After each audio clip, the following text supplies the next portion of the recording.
তো ঠিক আছে, আজকে আমি যেটা শুরু করব সেটা হচ্ছে মাধ্যমিকের টপিক। ওকে, এবার হচ্ছে অনেক বলছি 11-12 এর তো টপিক কভার হয়নি, তাহলে মাধ্যমিকের ধরার মেন উদ্দেশ্য হচ্ছে কারণ কিছু বেসিক গুলো আছে ওগুলোকে আমাকে সাথে নিয়ে চলতে হবে। ওকে, আর যেটা হচ্ছে যে ক্লাস 11 এর যে ফিজিক্স কেমিস্ট্রি বায়োলজি তিনটা যে ফার্স্ট সেমিস্টারের জন্য এমসিকিউ এর পিডিএফ अवेलेबल আছে, তোমাদের নাম্বার দেওয়া ছিল, ওখানে তোমরা কন্টাক্ট করলে অবশ্যই তোমরা পিডিএফ গুলো পেয়ে যাবে। এবার দেখো আমি বলছি যে আমাদের মাধ্যমিকের ক্ষেত্রে ভৌত বিজ্ঞানে ওকে খুবই ভালো নাম্বার প্রয়োজন হয়, কারণ মাধ্যমিকের ভৌত বিজ্ঞান হচ্ছে বেসিক, কিন্তু ব্যাপারটা হচ্ছে মাধ্যমিকের ভৌত বিজ্ঞানের সাথে 12 এর ভৌত বিজ্ঞানের পুরোপুরি ভাবে লিংক আছে। ওকে, এবার হচ্ছে উচ্চ মাধ্যমিক আর 10 দুটোর পুরোপুরি ভাবে এত চ্যাপ্টার ভৌত বিজ্ঞানের মাঝে লিংক আছে।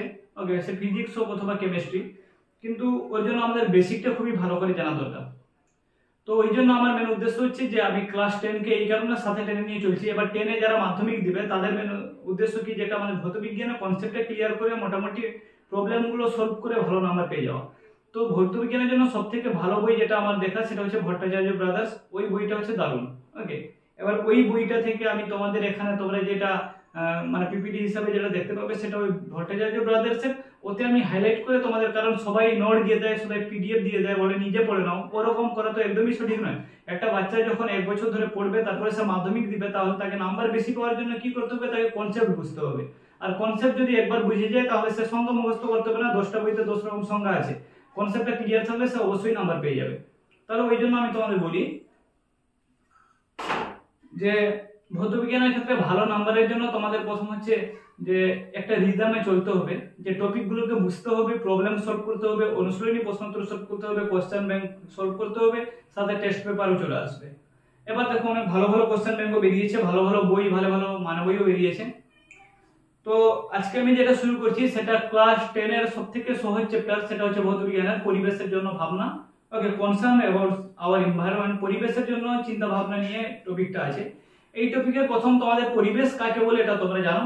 ওকে, এবার হচ্ছে এখানে তো দিবে না তোমাদের পরিবেশ কাকে বলে। পরিবেশ মানে আমাদের চারপাশে যে গাছপালা, পশু পাখি, এগুলোর মানুষজন, আত্মীয় স্বজন সব নিয়ে তো পরিবেশ হয়। কিন্তু ব্যাপারটা হচ্ছে এখানে আমরা পরিবেশের জন্য ভাবনাতে প্রথম আমাদের ভাবনা হবে বায়ুমণ্ডল নিয়ে। এবার বায়ুমণ্ডল জিনিসটা কি? বায়ুমণ্ডল মানে হচ্ছে যে আমাদের পৃথিবীর যে উপরিতলে, যে সারফেসের, পৃথিবীর উপরিভাগে যে, যাতে আমরা উপরে যেমন মেঘ দেখতে পাই, ওইরকম সারফেসে একটা লেয়ার আছে অদৃশ্য, যেটাকে আমরা দেখতে পাই না, গ্যাসীয় আবরণ দিয়ে ঘেরা আছে, সেটাই হচ্ছে বায়ুমণ্ডল। ওকে, কতটা এরিয়া কভার করে আছে। ওকে, এবার সেটা কয়েক হাজার কিলোমিটার পর্যন্ত বিস্তৃত স্তর থাকতে পারে। এবার আমি তোমাদের বলছি যে এই যে হাইট, সাপোজ সূর্য আছে অনেক উপরে, পৃথিবী আছে এখানে, আমরা পৃথিবী থেকে সূর্যের দূরত্ব 15 কোটি কিলোমিটার। এবার হচ্ছে কি পৃথিবী থেকে যে সূর্যের ডিস্টেন্সটা আছে ওটাকে আমি কিছুগুলো স্টেজে ভাগ করে দিই, যে আমরা পৃথিবী থেকে কেউ যেতে চাইছে সূর্য, ওকে অবশ্যই পসিবল হয়নি, কিন্তু পৃথিবী থেকে কেউ সূর্যের দিকে যেতে চাইছে, তার জন্য তাকে কি করা উচিত, যে কত কিলোমিটার আছে প্রথম ওকে হাইটটা জানা উচিত। তো তাহলে এখানে যখন আমরা এই টপিকটা পড়বো, যে উচ্চতার ভিত্তিতে আর তাপমাত্রার ভিত্তিতে এই দুটো অনুযায়ী বায়ুমণ্ডলকে কয় ভাগে ভাগ করা হয়েছে। বায়ুমণ্ডলকে মেনলি 5টা ভাগে ভাগ করা হয়েছে, নিচে থেকে উপরের দিকে। ভাবো উপরে সূর্য আছে, নিচে তুমি দাঁড়িয়ে আছো, আর তুমি এখান থেকে সূর্যে যাবে, কতগুলো লেয়ার আছে তোমাকে মানে মনে মনে ওটা কল্পনা করে নেওয়া হয়েছে। তার প্রথম লেয়ারটার নাম হচ্ছে ট্রপোস্ফিয়ার। প্রথম যে বায়ুমণ্ডল স্তরের নাম হচ্ছে ট্রপোস্ফিয়ার। এবার এখান থেকে তোমরা কি পড়বে, বইতে তোমাদের খুব সুন্দর ভাবে আছে, এই চ্যাপ্টার থেকে কারো কোশ্চেন আটকায় না। ওকে, একটাই মাত্র ইম্পর্টেন্ট প্রশ্ন আছে, আর ওটাই হচ্ছে কঠিন প্রশ্ন। তো ওটা আমি তোমাদের দেখিয়ে দিব এখানে পিডিএফ আকারে। কি বলো, বুঝতে পেরেছো? তাহলে দেখো প্রথম যে টপিকটা তোমরা ওখানে দেখতে পাচ্ছ, যে ট্রপোস্ফিয়ার। ট্রপোস্ফিয়ারটা কি? ট্রপোস্ফিয়ার হচ্ছে যে বায়ুমণ্ডল, যে আমরা এটা সব আমরা সমতলে দাঁড়িয়েছি, এটা 0 কিলোমিটার সমুদ্রপৃষ্ঠ থেকে লেভেল আছে। তো এখান থেকে আমি যদি 16 কিলোমিটার, 17 কিলোমিটার, 18 কিলোমিটার, মানে এই যে উচ্চতা 1 কিলোমিটার ভেরি করতে পারে, ওটা কোনো অসুবিধা নেই, কোন বইতে কি রকম আছে। তো ভূপৃষ্ঠ থেকে সাপোজ 16 কিলোমিটার পর্যন্ত উচ্চতা পর্যন্ত স্তরটা আছে, তার নাম হচ্ছে ট্রপোস্ফিয়ার। একটা পয়েন্ট মনে রাখবে। 2 নম্বর পয়েন্ট মনে রাখবে যে এই ট্রপোস্ফিয়ার স্তরে যত উচ্চতা বাড়বে, উষ্ণতা প্রতি 1 কিলোমিটারে 6.4 ডিগ্রি বা 6.5 ডিগ্রি করে কমবে। এবার হচ্ছে এই কারণে, এর মানে কি শিখতে পারলে, যে তুমি পৃথিবীতে দাঁড়িয়ে আছো, তুমি পৃথিবীতে দাঁড়িয়ে আছো, এবার তুমি যাবে উপরের দিকে, উপরে উঠলে তোমাকে গরম লাগার কথা, কারণ তুমি সূর্যের পাশাপাশি চলে আসছো, কিন্তু না, ট্রপোস্ফিয়ার স্তরে উপরের দিকে উঠলে তোমাকে ঠান্ডা লাগবে। এই কারণে হিমালয়ের চূড়ায় বরফ থাকে, মানে প্রতি যত উপরে উঠবো ট্রপোস্ফিয়ার স্তরে আমাদের উষ্ণতা তত কমতে থাকবে, 1 কিলোমিটারে -6 হয়ে যাবে। কি বললাম, বুঝতে পেরেছো? দুটো পয়েন্ট ক্লিয়ার। তারপরে তোমরা এখানে বলবে যে ট্রপোস্ফিয়ার স্তরকে বলা হয় ক্ষুদ্রমণ্ডল। এটা একটা ভালো প্রশ্ন, যে ট্রপোস্ফিয়ার স্তরে এখানে মেঘ, জলীয় বাষ্প সবকিছু আছে, এখানে ঝড় বৃষ্টি বাদল সবকিছু হয়, এই জন্য এই স্তরের অপর নাম হচ্ছে ক্ষুদ্রমণ্ডল। ক্লিয়ার? ট্রপোস্ফিয়ার কোনো অসুবিধা হবে না আশা করি। এবার ট্রপোস্ফিয়ারের পরবর্তী স্তরের নাম হচ্ছে স্ট্র্যাটোস্ফিয়ার। স্ট্র্যাটোস্ফিয়ার কত কিলোমিটার থেকে? সাপোজ তোমাদের 16 থেকে 45 কিলোমিটার পর্যন্ত যে স্তর আছে, মানে ট্রপোস্ফিয়ার 16 পর্যন্ত গিয়েছিল, এবার 16 থেকে 45 কিলোমিটার কাল্পনিক একটা স্তর আছে, সেটার নাম হচ্ছে স্ট্র্যাটোস্ফিয়ার। এই স্তরে কি হবে, প্রথম আমি কাকে বলে দিলাম, তারপরে বলবো টেম্পারেচার। টেম্পারেচার কি হয়, স্তরে উপরের দিকে যত উঠা হয় টেম্পারেচার কিন্তু বাড়তে থাকে। তাহলে ট্রপোস্ফিয়ারে কি হচ্ছিল, কম ছিল, স্ট্র্যাটোস্ফিয়ারে কি হচ্ছে, উষ্ণতা বাড়ছে। ক্লিয়ার? এবার কি হচ্ছে, উষ্ণতা এখান থেকে বাড়তে বাড়তে মোটামুটি মানে -56 ওখানে হয়ে যাচ্ছিল, তার থেকে 0 ডিগ্রি পর্যন্ত চলে আসছে টেম্পারেচার। এখানকার টেম্পারেচার কোনো কাজে লাগবে না, তোমাদের যারা মাধ্যমিক দিবে ওদের কোনো কাজে লাগবে না। তারপরে আমরা এখান থেকে পড়বোটা কি, এখান থেকে আমরা পড়বো শান্ত মণ্ডল কাজ হবে। স্ট্র্যাটোস্ফিয়ার যে স্তর আছে, এই স্তরে মেঘ, ঝড়, বৃষ্টি, বাদল কিছুই হয় না। মানে এখানে কি হয়, এই স্তরটা শান্ত, মানে ওখানে শান্ত বিরাজ করে, মানে এখানে কোনো ঝড়, বৃষ্টি, বাদল কিছু হয় না, ধূলিকণা উড়ে বেড়ায় না, মানে কিছু হয় না। তাহলে এই স্তরটাকে আমরা, এই স্তরের অপর নাম কি বলবো, শান্ত মণ্ডল। এবার শান্ত মণ্ডলের ক্ষেত্রে এখানে একটা ইম্পর্টেন্ট প্রশ্ন আছে। দেখো একটা ভালো কথা বলে দিই, এই স্তরে কেন এগুলো হয় না, কারণ এটা হচ্ছে ভূপৃষ্ঠ থেকে অনেক উচ্চতায়, মানে সব বলতে গেলে 45 থেকে 50 কিলোমিটার উচ্চতায়। তাহলে এত উপরে যে আছে, বুর্জ আল খলিফা নাম শুনেছো, বুর্জ খলিফা দুবাইতে আছে, কিন্তু এখানে কি হয় যে ওর যদি 147 কত নম্বর ফ্লোরে উঠে যায়, তাহলে সেখান থেকে ওরা কি করে মেঘকে দেখতে পায়। ওকে, মানে মেঘ তো নিচে ট্রপোস্ফিয়ার স্তরে আমাদের তো মেঘ, ঝড়, বৃষ্টি, বাদল সবই আছে, ওর থেকে উঁচু স্তরে তো থাকবে না। ওকে, এবার ওই জন্য ওখানে কি হয়, ওটা এতটাই মানে মেঘকে ভেদ করে উপরের দিকে উঠে গেছে, বুঝতে পারছো? এবার দেখো যে ট্রপোস্ফিয়ারে কি হয়, ট্রপোস্ফিয়ারের পরে যে স্ট্র্যাটোস্ফিয়ার স্তর আছে, ওখানে কি হয়, জেট বিমানগুলো চলাচল করে, বিমান চলাচল করে। ওকে, ওই জন্য মেঘ একটু হলে, কুয়াশা হলে কি করে, বিমান চলাচলে অসুবিধা হয়। কেন, ও তো মেঘকে ভেদ করে উপরের দিকে যাবে, ওরা কি করে সিগন্যাল পাবে না যে কোথায় বিমানবন্দর আছে, কি করে নামতে হবে, কি ব্যাপারে, কি বললাম বুঝতে পেরেছো তো? তাই যে স্ট্র্যাটোস্ফিয়ার স্তর আছে, একে বলা হয় এই কারণে শান্ত মণ্ডল, কারণ ওই স্তরে ঝড়, বৃষ্টি, বাদল কিছুই হয় না। এবার হচ্ছে ওই স্তরে সব থেকে ইম্পর্টেন্ট জিনিস যেটা হচ্ছে, সেই স্তরের গুরুত্বটা হচ্ছে, ওই স্তরে একটা পার্ট আছে, ট্রপোস্ফিয়ার 16 কিলোমিটারে, স্ট্র্যাটোস্ফিয়ার 16 থেকে 45 কিলোমিটারে। তো ট্রপোস্ফিয়ার আর স্ট্র্যাটোস্ফিয়ারের মাঝে যে একটা, মানে মাঝখানে তো একটা লেয়ার থাকবে না, যে ট্রপোস্ফিয়ার শেষ হচ্ছে, স্ট্র্যাটোস্ফিয়ার শুরু হচ্ছে, মাঝখানে যে দাগটা, ওর নাম হচ্ছে ট্রোপোপোজ। যার শেষ তার নাম কি হবে, পোজ। পোজ মানে থামো, চুপ করো, ট্রোপো মানে এখানে ট্রপোস্ফিয়ার, তুমি এবার থেমে যাও। ওকে, তাহলে দেখো ট্রপোস্ফিয়ার আছে কত, 16 কিলোমিটার পর্যন্ত, ওর একটু নিচে নেমে যাও, 15 কিলোমিটার থেকে আমার স্ট্র্যাটোস্ফিয়ার কত আছে, 45, ওর একটু নিচে নেমে যাও, 30। তাহলে 15 থেকে 30 বা 35 কিলোমিটার পর্যন্ত স্তরে ট্রপোস্ফিয়ারের শুরু, মানে ট্রপোস্ফিয়ারের শেষ, স্ট্র্যাটোস্ফিয়ারের অর্ধেকটা বেরিয়ে একটা লেয়ার আছে, একটা আলাদা একটা স্তর তৈরি হয়েছে, সেই স্তরের নাম হচ্ছে ওজোন স্তর। আর ওখানে ওজোন গ্যাস, মানে O3 গ্যাসের অণু দিয়ে তৈরি ওকে একটা স্তর, সেটা হচ্ছে ওজোন স্তর। ওই স্তরটা হচ্ছে খুবই ইম্পর্টেন্ট আমাদের জন্য। ওকে, ওজোন স্ফিয়ার বা ওজোন স্তর আমরা পড়বো। ওকে, কোথায় আছে তাহলে, ট্রপোস্ফিয়ার, স্ট্র্যাটোস্ফিয়ার দুটাই মাঝামাঝি স্তরে আছে কি, ওজোন স্তর। তারপরে আমরা চলে আসবো যে আমাদের ট্রপোস্ফিয়ার, স্ট্র্যাটোস্ফিয়ার হয়ে গেল, এবার হচ্ছে মেসোস্ফিয়ার। মেসোস্ফিয়ার হচ্ছে কি, 45 পর্যন্ত আমার কি ছিল, স্ট্র্যাটোস্ফিয়ার। স্ট্র্যাটোস্ফিয়ার 45 এর পর থেকে 85 কিলোমিটার পর্যন্ত স্তরের নাম হচ্ছে আমরা মেসোস্ফিয়ার। এবার দেখো স্ট্র্যাটোস্ফিয়ার শেষ হচ্ছে, মেসোস্ফিয়ার শুরু হচ্ছে, মাঝখানে স্তরকে কি বলবো, স্ট্র্যাটোপোজ। এবার এই স্তরে মেসোস্ফিয়ারে কি হচ্ছিল, যে স্ট্র্যাটোস্ফিয়ারে হচ্ছিল যে উষ্ণতা, মানে উচ্চতা বাড়ার সাথে উষ্ণতা বাড়ছিল, কিন্তু মেসোস্ফিয়ারে যত উপরে যাবো তত টেম্পারেচার কমবে, আর টেম্পারেচার কমতে কমতে সর্বনিম্ন তাপমাত্রা বলা স্তর হচ্ছে মেসোস্ফিয়ার। এখানে টেম্পারেচার হবে -92 ডিগ্রি সেন্টিগ্রেড। ক্লিয়ার ব্যাপারটা? তাহলে সর্বনিম্ন তাপমাত্রা বলা স্তরের নাম হচ্ছে মেসোস্ফিয়ার। এবার মেসোস্ফিয়ার থেকে উপরের দিকে উঠে যাবো, মেসোস্ফিয়ারের পরে যে স্তরের নাম হচ্ছে থার্মোস্ফিয়ার। এটা কত কিলোমিটার, 85 থেকে 500 কিলোমিটার পর্যন্ত স্তরের নাম হচ্ছে থার্মোস্ফিয়ার। এবার মেসোস্ফিয়ার শেষ হয়েছে, থার্মোস্ফিয়ার শুরু হয়েছে, তাহলে মাঝের যে লেয়ারটার নাম কি হবে, থার্মো মানে মেসোপোজ। ক্লিয়ার, মেসোপোজ। এবার কিছু উষ্ণতা কত, এর পরে কিন্তু আর কখনো বায়ুমণ্ডলের উপরের দিকে গেলে আর কখনো উষ্ণতা কমবে না। মেসোস্ফিয়ারের সবথেকে কম উষ্ণতা -92, ওই -92 থার্মোস্ফিয়ার স্তরে গিয়ে 1200 ডিগ্রি সেন্টিগ্রেড হয়ে যায়, ঝালাই মারার মতো কন্ডিশন হয়ে যায়, এতটা গরম চলে আসে। বুঝতে পারছো তো?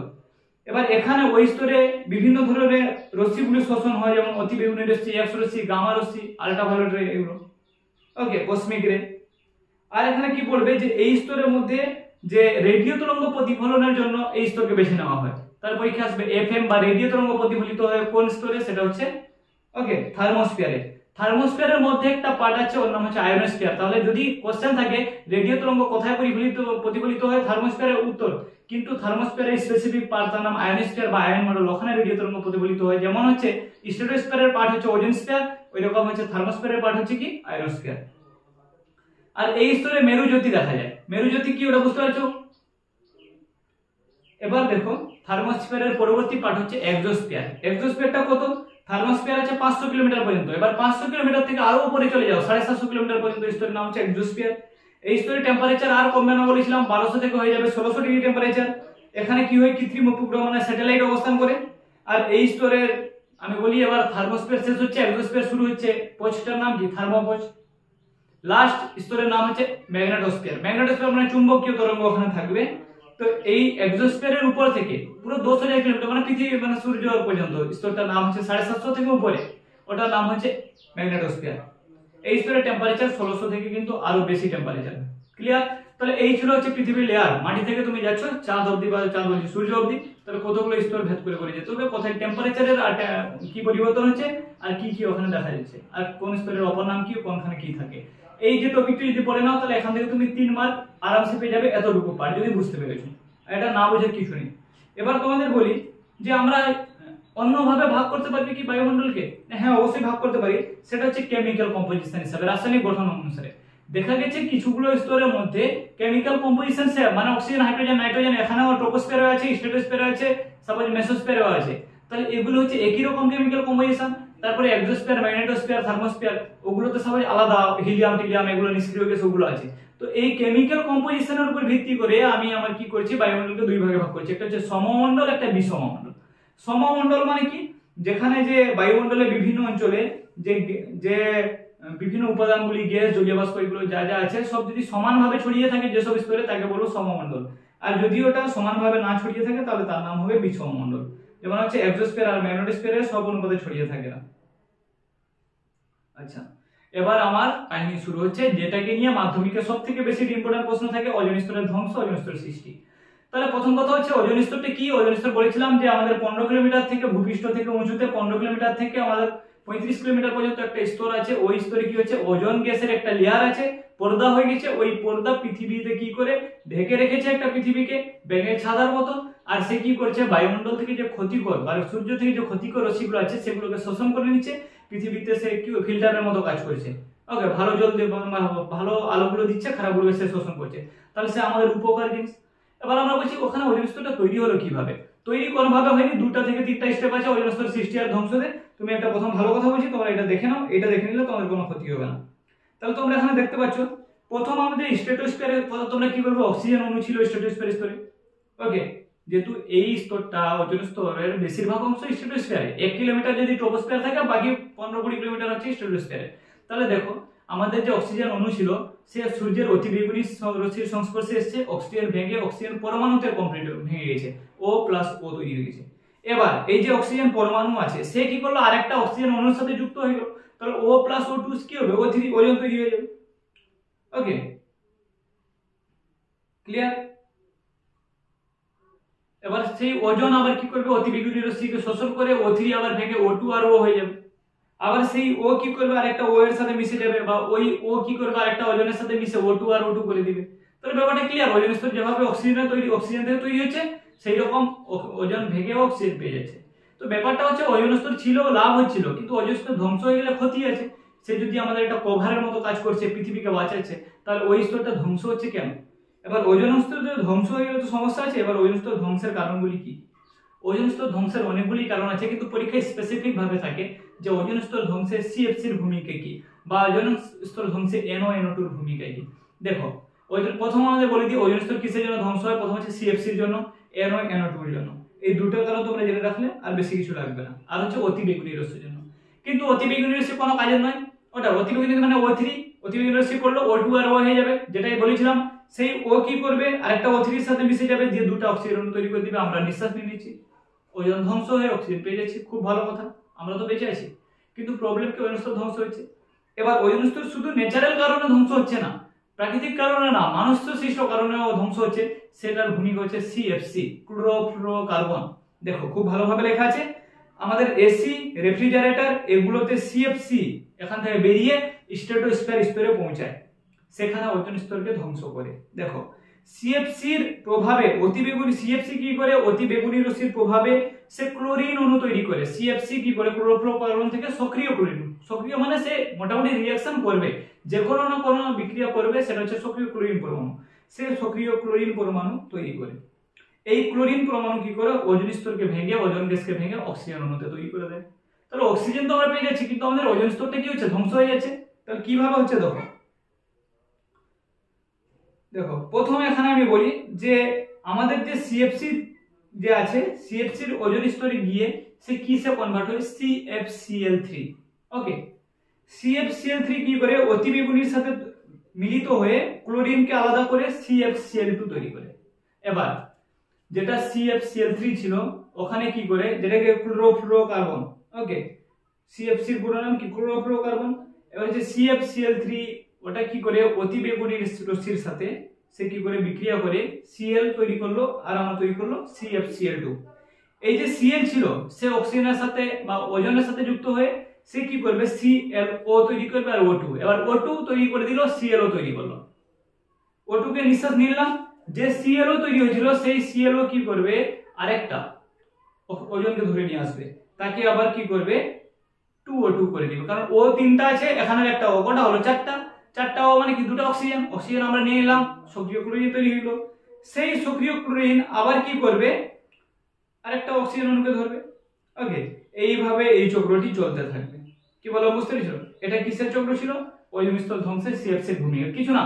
CFCl3 ক্লোরোফ্লোরিক মানে ক্লোরিন কম্পাউন্ডটা CFC যে Cl3 পার্টটা আছে ওর থেকে একটা ক্লোরিন আর একটা CFCl2 পড়ে থাকে।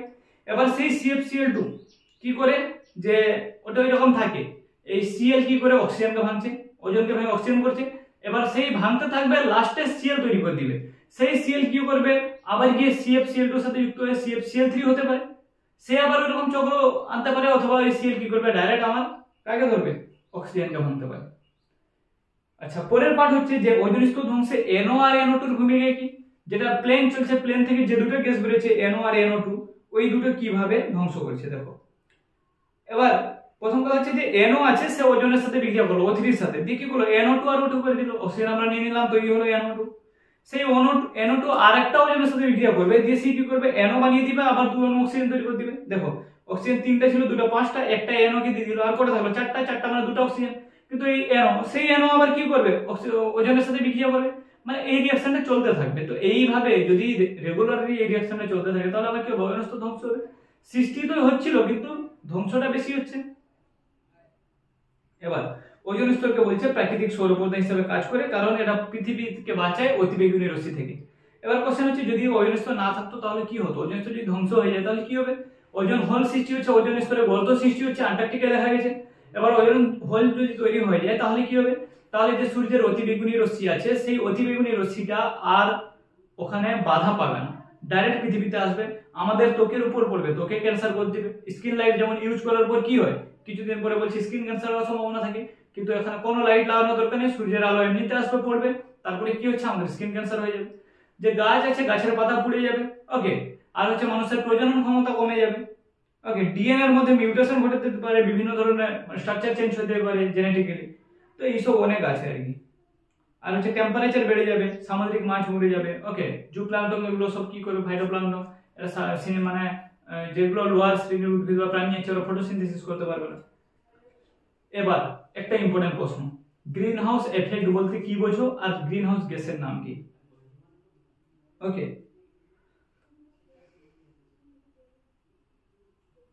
তোমাদের বলি সূর্য থেকে ভূগোলের পার্টেটা, যে সূর্য থেকে যত মানে আলোকরশ্মি আসছে, যত টেম্পারেচার আসছে সে পৃথিবীতে এসে ধাক্কা খাচ্ছে, কিন্তু সবটাই পৃথিবীতে থেকে যায় না, কিছু আবার ফিরে চলে যায় বায়ুমণ্ডল থেকে উপরে চলে যায়, যেমন আসছিল সেরকম ঘুরে পালিয়ে গেল, রিফ্লেক্ট হয়।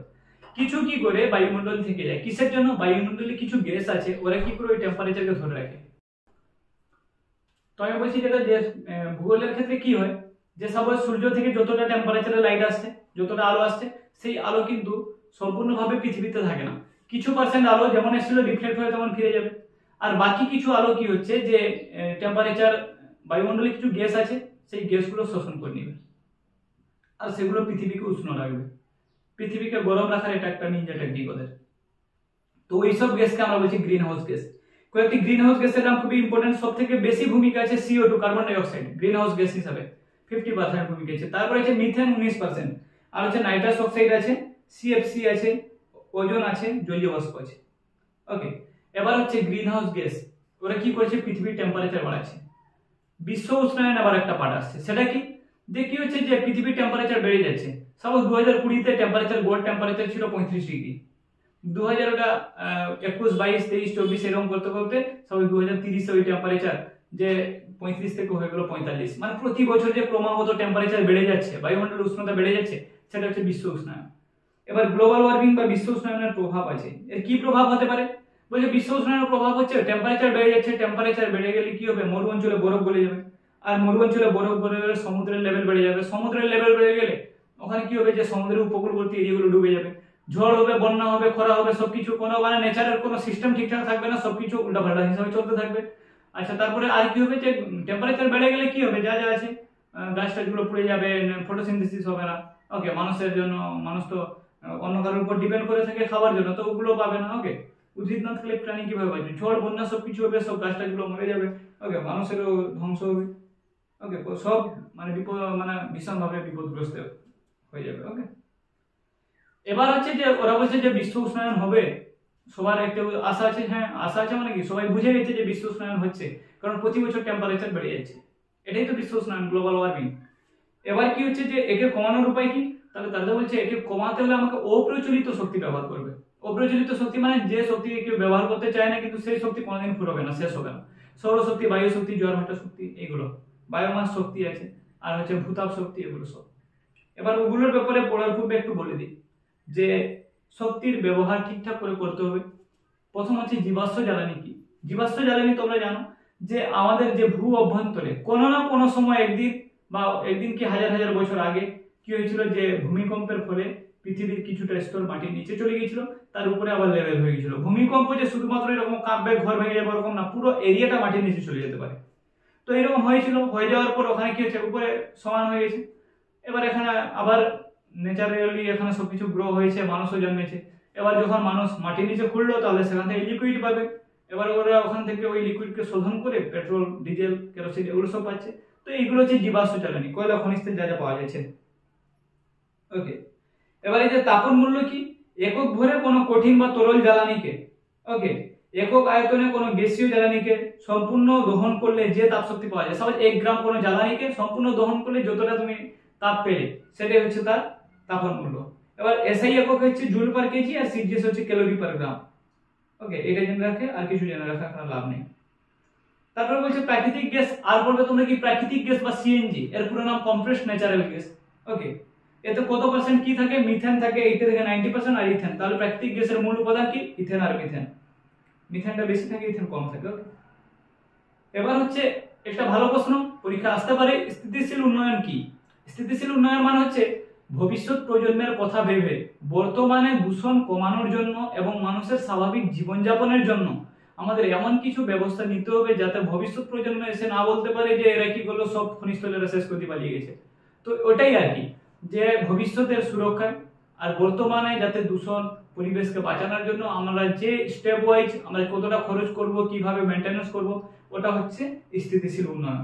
বুঝতে পেরেছো তো? এবার তোমাদের এবার বলি যে আমাদের তাহলে কি করতে হবে, ভবিষ্যতের জন্য রক্ষা করতে হবে কিছু। ওকে, কারণ আমরা জানি এগুলো তো সব দিন থাকবে না, জীবাশ্ম জ্বালানি, খনিজ তেল সব দিন পাওয়া যাবে না। তাহলে ওগুলোর জন্য আমাদের কি করতে হবে, আমাদের করতে হবে যে অপ্রচলিত শক্তির ব্যবহার করতে হবে। অপ্রচলিত শক্তি কোনগুলো, যেগুলো কোনোদিন শেষ হবে না, যেমন হচ্ছে সৌরশক্তি। এখান থেকে তোমরা রিডিং পড়ার কোনো দরকার নেই, অপ্রচলিত শক্তিগুলো নাম পড়বে সৌরশক্তি, আর সৌরশক্তির এক একটা ব্যবহার করবে। ওকে, সোলার কুলার, সোলার এখন কুলার বলছি, প্যানেলগুলো বসিয়ে যায় না, তো ওখান থেকে কি হবে, যে লাইট টাইট জ্বলবে, কোনো কারেন্ট বিল দিতে হবে না। তারপর হচ্ছে বায়ু শক্তি, বায়ু তো কোনোদিন শেষ হবে না, ওই বায়ুর গতিবেগকে কাজে লাগিয়ে বায়ু শক্তি তৈরি করা হবে। তারপর হচ্ছে ভূতাপ শক্তি। ভূতাপ শক্তিটা কি, যে মাটির অভ্যন্তরে, পৃথিবীর জানি আমরা কেন্দ্রের দিকে টেম্পারেচার অনেক বেশি আছে, কিন্তু ওই টেম্পারেচার কোনো কাজের আছে, উপরে টেম্পারেচার বেড়ে যাচ্ছে, নিচের টেম্পারেচার আমরা মাঝখানে বসে আছি ফ্যান্সে, তাহলে এরকম না, ওই নিচের টেম্পারেচারটাকে কাজে লাগিয়ে যদি কোনো এনার্জি প্রডিউস করা যায়, তাহলে ভূতাপ শক্তি ওকে বলছে। জোয়ার ভাটা শক্তি, আমরা জানি জোয়ার আর ভাটা হবে, এবার ওই জোয়ার ভাটাকে তো আটকানো পসিবল নয়। ওকে, ওটা তো চাঁদের আকর্ষণ হচ্ছে, এবার ওই জোয়ার ভাটার শক্তিকে যদি কাজে লাগিয়ে তৈরি করা যায়। লাস্ট আর ইম্পর্টেন্ট, সেটা হচ্ছে বায়োমাস শক্তি। বায়োমাস শক্তি তোমরা সবাই জানো, বলছে কাঠের পাতা, কাঠ, পাতা, আখের ছিবড়া, এই যে মরা পচা গলা জীবজন্তু যা যা পড়ে আছে, ওগুলোকে যদি আমরা কাজে লাগিয়ে ওগুলোকে বা যদি আমরা জ্বালানি হিসাবে ব্যবহার করি, তাহলে তাকে আমরা বলবো বায়োমাস শক্তি। ওকে, ওর ভিতরে তো শক্তি সঞ্চিত থাকে। এবার ইম্পর্টেন্ট একটা প্রশ্ন এবং সহজ প্রশ্ন, সেটা হচ্ছে বায়োগ্যাস কি। বায়োগ্যাসটা কি বলছে, বায়োগ্যাস হচ্ছে একটা প্যানেল তৈরি করতে হবে, তার মধ্যে যে বাড়িতে যত নোংরা আবর্জনা জৈব পদার্থ যেগুলো আছে, ওই যেগুলো প্লাস্টিক না, যত জৈব পদার্থ আছে ওগুলোকে ওখানে ফেলে দিব।